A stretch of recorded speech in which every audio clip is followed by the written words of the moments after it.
Class 11th physics समतापी परिवर्तन में gas द्वारा किया गया कार्य। ये हमारा जारी चैप्टर से ऊष्मागतिकी थर्मोडायनेमिक्स, उसी के अंतर्गत प्रश्न है। इसी पर बहुत सारे क्वेश्चंस पहले भी हुए हैं, आगे भी होते रहेंगे। Work done by the gas in isothermal process. समतापी प्रक्रम में क्या होता है? निकाय का ताप तो क्या होता है? नियत होता है।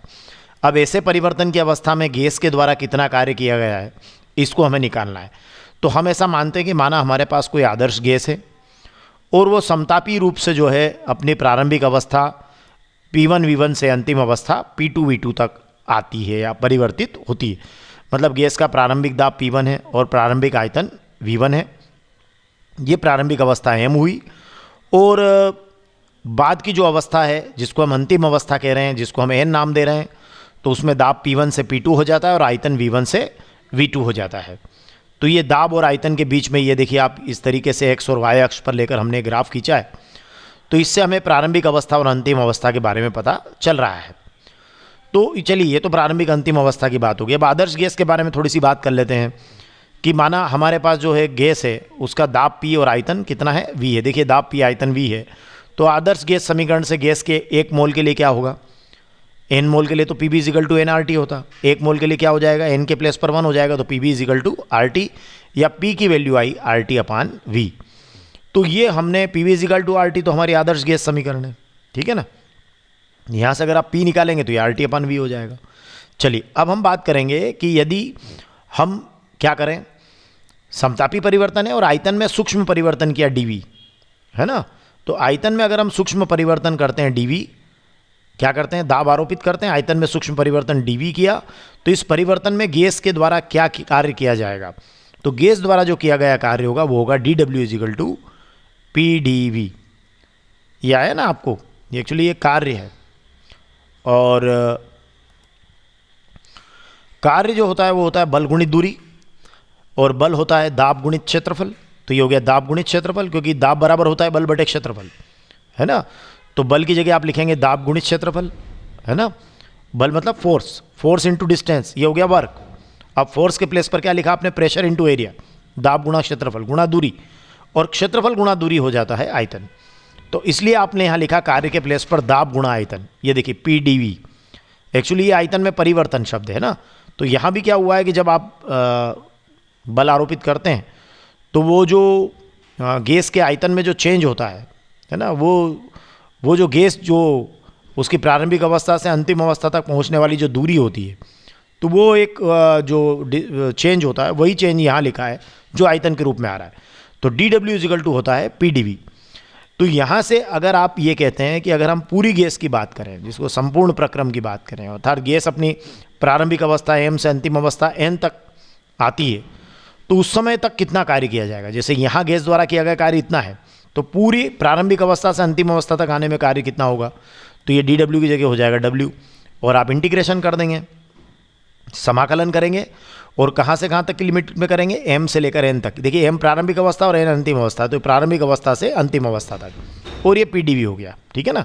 मतलब ये सारे जो छोटे छोटे कार्य हैं जुड़ गया, इंटीग्रेशन हो गया, और M से N की लिमिट हो गई। ये देखिए M से N की लिमिट हो गई और ये PdV हो गया। अब M के लिए यहाँ आयतन कितना है? V1 है। यहाँ आयतन कितना है? V2 है। तो ये V1 से V2 हो जाएगा। तो चलिए इस लिमिट को लगाते हुए V1 से V2, और P के प्लेस पर आप लिख देंगे, देखिए आप RT/V लिख दिया आपने। ये आपने आदर्श गैस समीकरण से लिखा RT/V dV। अब अगर हम ध्यान से देखें तो R तो आपका कांस्टेंट है ही, लेकिन यहाँ पर T भी कांस्टेंट है, क्योंकि ये समतापी प्रक्रम है, तो ताप नियत है। तो ये नियत राशियों को आप बाहर निकाल लीजिए। तो जब आप RT को बाहर निकाल लेंगे तो ये RT और इंटीग्रेशन की लिमिट में हो गया V1 से V2 1/V dV, ठीक है ना। ये R एवोगैड्रो कांस्टेंट है, तो ये बाहर रहेगा, और T भी आपका बाहर हो गया। तो ये हो गया इंटीग्रेशन की लिमिट में V1 से V2 1/V dV। अब देखिए V के सापेक्ष ही आपको समाकलन करना है, और 1/V dV लिखा है, और हमें पता है कि इंटीग्रेशन 1/x dx जो है वो होता है log x। तो ऐसे में ये log V हो जाएगा। तो चलिए वो आगे हम लिखेंगे। ये हमारा YouTube चैनल है, आप इसको सब्सक्राइब कर सकते हैं, घंटी बजा सकते हैं आने वाले वीडियोस को कंटिन्यू देखने के लिए। तो चलिए ये RT V1 से V2 1/V dV, और 1/V dV की जगह हम लिख देंगे log V।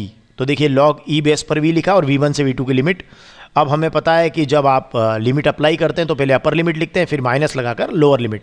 तो पहले v के प्लेस पर v2 लिखेंगे, फिर v के प्लेस पर v1 लिखेंगे और इस वैल्यू को ऐसा कैसा आगे बढ़ाते जाइए। तो क्या हो जाएगा, देखिए w equal to RT log v के प्लेस पर v2 लिखा तो log e v2 minus v के प्लेस पर v1 लिखा तो ये हो गया लॉग v1। तो log v2 minus log v1, log m minus log n। अब हमें पता है log m minus log n क्या होता है, ये होता है लॉग m अपान n। तो यहाँ हो जाएगा लॉग ई बेस पर v2 अपान v1। देखिए log m minus log n तो ये होता है लॉग m अपान n, तो ये हो गया लॉग v2 अपान v1। अब अगर आप ई बेस पर आप इसको यहाँ से लॉग में ई बेस को हटाना चाहें तो ई बेस हटा सकते हैं और आप उसके प्लेस पर लिख देंगे, देखिए 10 बेस चला जाएगा लॉग में और ये यहाँ आपका 2.3026 का इसमें मल्टीप्लाई हो जाएगा। ध्यान रखिएगा ई बेस को जब 10 बेस में चेंज करते हैं तो 2.3026 का मल्टीप्लाई करते हैं।